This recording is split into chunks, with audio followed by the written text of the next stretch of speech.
ज्ञान की बात में मैं लेकर आया हूँ, धातु और अधातु को लेकर आया हूँ। धातु और अधातु में पहचान कैसे किया जाता है, मैं आपको इस वीडियो में पूरा सिखा दूँगा। तो चलो शुरू करते हैं।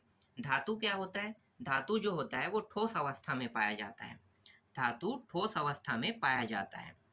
लेकिन एक अपवाद भी है। अपवाद का नाम क्या है? जो ठोस अवस्था में नहीं पाया जाता है, लेकिन उसे धातु के रूप में हम जानते हैं। पारा एकमात्र ऐसा धातु है जो द्रव अवस्था में पाया जाता है। पारे का उपयोग दर्पण निर्माण में किया जाता है। जो दर्पण हम अपने उपयोग में लाते हैं, जिससे हम अपना शकल देखते हैं ना, उस दर्पण के पीछे में पारा का उपयोग होता है। पारा जो है वो द्रव अवस्था में पाया जाता है। इसके अलावा जितने भी धातु हैं वो सभी के सभी ठोस अवस्था में पाया जाता है। धातु जो है विद्युत और ऊष्मा का सुचालक होता है। एग्जाम्पल मैं बताना चाहूँगा आपको। आप लोगों ने लोहे का तार देखा होगा, तांबे का तार देखा होगा, एल्युमिनियम का तार देखा होगा। उससे अगर विद्युत प्रवाहित किया जाए तो होगा कि नहीं? समझो इसे, होगा कि नहीं? होगा ना? तो धातु में विद्युत का प्रवाह होता है और ऊष्मा का भी प्रवाह होता है। कैसे ऊष्मा का प्रवाह? एक एग्जाम्पल मैं यहाँ पे आपको बताना चाहूँगा। आप एक लोहे या तांबा या एल्युमिनियम का तार ले लो और तार थोड़ा लंबा होना चाहिए, ठीक है? एक किनारे को आग में रखो और दूसरे किनारे को आप पकड़ के रखो। जब पहले किनारे को आग में रखोगे तो वो किनारा धीरे धीरे गर्म होने लगेगा। अब जब ज़्यादा गर्म होगा तो दूसरा किनारा भी धीरे धीरे क्या होने लगता है? जिस किनारे को आपने हाथ में पकड़ा है ना, वो किनारा भी गर्म होने लगता है। इसका मतलब क्या है? ऊष्मा का भी सुचालक है, क्योंकि गर्मी वहां पे गर्मी हम दे रहे हैं, मतलब आग लगा रहे हैं किनारे हिस्से को, और धीरे धीरे गर्म होते हुए कहाँ पे आ गया? जहाँ पे मैंने पकड़ा है वहां तक आ गया। इसका मतलब क्या है? धातु जो है वो विद्युत का सुचालक भी है।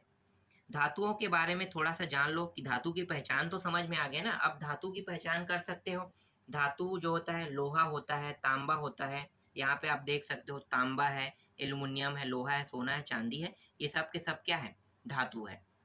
धातु में विद्युत के सुचालक का गुण होता है और ऊष्मा का सुचालक होता है। मतलब ऊष्मा भी प्रवाहित होता है और विद्युत भी प्रवाहित होता है। अब जान लेते हैं अधातु के बारे में। अधातु क्या होता है?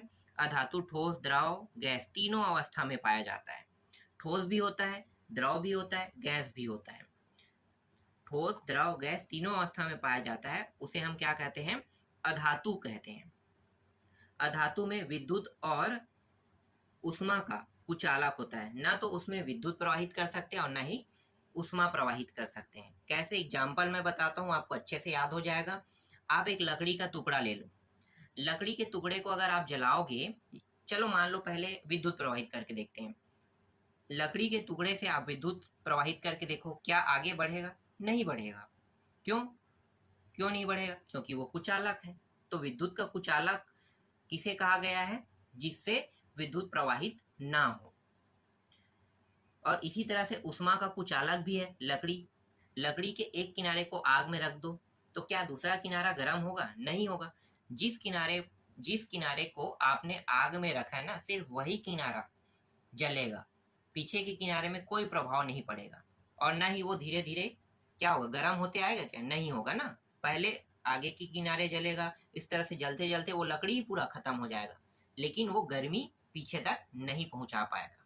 इस तरह से आप इसे पता कर सकते हो। अधातु के बारे में आपको पता चल गया। अधातु क्या क्या है? देखो, अधातु है, लकड़ी है, हीरा है, कोयला है, गैस भी है ना, तो हाइड्रोजन है, ऑक्सीजन है। इस तरह से ये गैस है। अगर द्रव में देखो तो अमोनिया है, अमोनिया को भी ले सकते हो, द्रव अवस्था में है। तो देखो, तीनों अवस्था के बारे में मैंने बता दिया। ठोस अवस्था में लकड़ी, हीरा, कोयला। द्रव अवस्था गैस अवस्था में हाइड्रोजन, ऑक्सीजन, जितने भी गैस है वो द्रव अवस्था में रहता है। और ठोस अवस्था में जैसे कि अमोनिया है, तो ये द्रव अवस्था में पाया जाता है। तो इस तरह से धातु और अधातु की पहचान किया जा सकता है। एक और शब्द आता है उपधातु। आप लोगों ने सुना है कि नहीं? नहीं सुना है तो मैं बता देता हूँ। उपधातु, या इसे हम कहते हैं अर्धधातु। उपधातु या अर्धधातु के बारे में पूछा जाए तो आप इसके एग्जाम्पल में भी बता सकते हो। मैं पहले इसकी परिभाषा बता देता हूँ। उपधातु जो होता है ना, वो धातु और अधातु दोनों के गुण जिसमें मौजूद हो उसे हम उपधातु कहते हैं।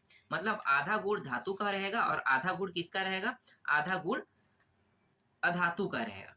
जैसे कि एग्जाम्पल में बोरान है, सिलिकॉन है, जर्मेनियम है, आर्सेनिक है, एंटीमनी है, ये सब के सब क्या है, उपधातु है।